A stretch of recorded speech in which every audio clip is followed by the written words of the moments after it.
So, Shabbat Shalom, everyone. It is so good to meet you. Now, it is genuinely a massive privilege to be sharing this sacred space with the whole Oseh Shalom community as we come together to celebrate this season of joyous change-making that we all know as Pride.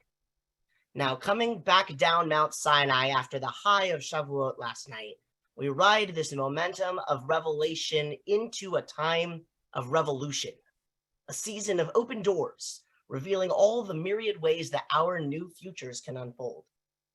However, not everything that is exposed in this time meets us gladly.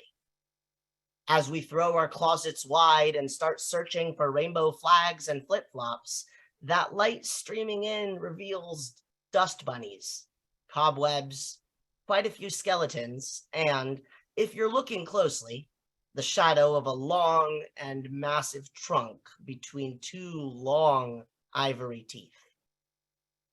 It's tempting to pay these obstacles no mind. We've got better, happier, shinier things to do now. Why waste precious daylight lingering on such ugly, uncomfortable things? We can deal with all of that unpleasantness another time. And so it goes, year after year, for so many of us who are former residents of that same closet, surrounded by progressive and well-meaning communities who genuinely want to rejoice with the queer Jews in their midst, we are swept up and away from the messiest parts of this house that is the Jewish world. The closet door closes behind us, plunging everything still inside back into darkness. It's easy to ignore the elephant in that room when we keep the lights off. But since Jews aren't exactly known for taking the easy way out, I want to bring that elephant out for all of us to examine properly. It is going to be an awkward conversation, but a deeply necessary one. Are you all willing to come along with me? That's not a rhetorical question. I need consent to continue. Yes. Thank you. Here we go then. Do not lie with a male as one lies with a woman, for it is an abhorrence. If a man lies with a male as one lies with a woman, the two of them have done an abhorrent thing. They shall be put to death. Their blood guilt is upon them. Leviticus 18:22 and 20:13, respectively, are never fun verses to encounter as a queer Jew in Torah study.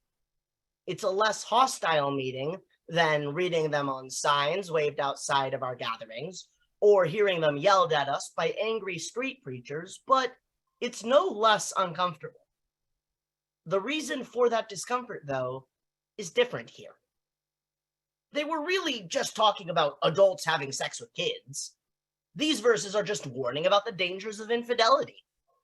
Surely they just meant not sleeping with two different people in the exact same bed. These are all answers I've heard from Jews asked to share their understanding of these challenging lines in our sacred texts. Cisgender, heterosexual Jews in monogamous marriages. Ranging from the reasonable to the ridiculous, I've heard members of progressive congregations do all kinds of mental gymnastics in order to make these verses fit into their understanding of the text. Not unsurprisingly, they can't really reconcile the verses used so often to justify bigotry and violence with their understanding of our Torah as a sacred guide to a better life and a more just society. Now comes the really awkward part. If you, listening to this, are cisgender and heterosexual, and you have had those kinds of responses to these verses, that's an expression of privilege. The freedom to loudly decry and protest the implications of those verses is a byproduct of the fact that they will never apply to you. The queer people in your life are not going to bend over backwards to understand those verses differently because we have had to live with their practical implications for centuries. Where we live, how we dress, how we bond with one another, when we speak up and when we choose to stay silent. For lifetimes beyond number, those have been defined for us because the Torah and our rabbinic tradition alike have insisted that, bluntly put, two guys having sex may make God sad. When it's your love being discussed that way, you're far less inspired to split hairs. Our Jewish tradition has often been described as a never-ending conversation. That image is an apt one, but it raises a critical question here. Who exactly is in that conversation? Whose discourses and tangents and theories are put down in writing to be pored over across the generations?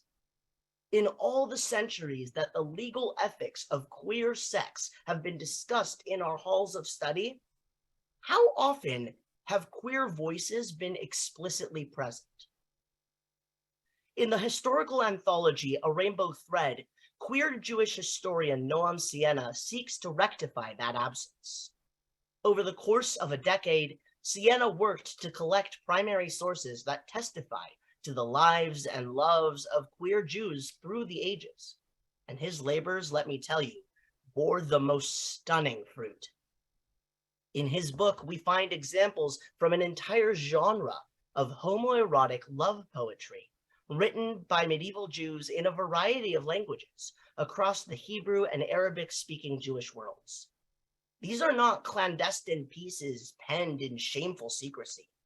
They are passionate works of art published by famous philosophers, linguists, and scholars. In the 12th century, the poet and translator Yehuda al-Kharizi penned the following lines. If Amram's son, Moses, had seen my lover's face, ruddy as the hour when he drank, his graceful locks, the splendor of his grace, he couldn't have forbade two men a lover's embrace. Those lines could have been written in our time for their personal and political boldness. And the great joy of the 21st century is that we don't need to look that far and away to find such voices. In his 2004 book, Wrestling with God and Men, Rabbi Steve Greenberg, oftentimes called the first openly gay Orthodox ordained Jewish rabbi, writes the following about hearing Leviticus 18 read aloud during Yom Kippur. When it is read, I no longer feel pain or threat or even accusation. I feel strangely empowered. In exposing myself to this verse, it has become exposed to me. At that moment, I grasped that this verse has, in a sense, never been understood. Until those whose bodies and souls have been tormented by it, who have suffered for years under its weight, are among its legitimate interpreters, how could it possibly give over its full meaning? It's easy to ignore the elephant in the room when we keep the lights off. It's comfortably self-congratulatory for modern-day, forward-thinking Jews to not grapple with these verses, to condemn them as backwards or primitive, and go back to simply loving our neighbor as ourselves. However, there's no true allyship inside the comfort zone. That chosen obliviousness does not heal the wounds done to queer Jews by those lines. That passive inaction does not acknowledge the queer phobia that our own traditions and communities have upheld for so long. A simple denouncement does not bring into our intergenerational discourse those who were deliberately erased and kept out of it. This Pride Month, I charge all those for whom allyship is an action. Listen to queer Jews. Do not be satisfied with circles of declarations that use diversity and inclusion as mere buzzwords. Our voices are no longer hidden, no longer a secret. The challenge for the Jewish world at large now is to seek us out and listen. There are entire organizations of queer Jewish rabbis and scholars bringing their groundbreaking teachings into our spaces. With each passing year, the corpus of written queer Jewish wisdom grows broader and deeper, with volumes of analysis, interpretation, poetry, and education. And best of all, there is the unique Torah dwelling in the hearts of each and every queer Jew. In our very existence, we manifest the miracle of being what the Talmudic sages called Bria Bifnei Atzma, one who is a creation unto themselves, who defies institutional consensus and challenges the limits of how we see the world and each other. This Pride season, may we all lead the elephants in our closets into the light. May we confront the gaps in our personal biases and the silence in our shared conversations. May we reach beyond what is comfortable to reach what is possible. May we join the human spark of curiosity with the glow of divine courage to illuminate all that prejudice pushes us to keep hidden. As the psalmist wrote, "For with you is the source of light, and in your light will we see light." Shabbat Shalom.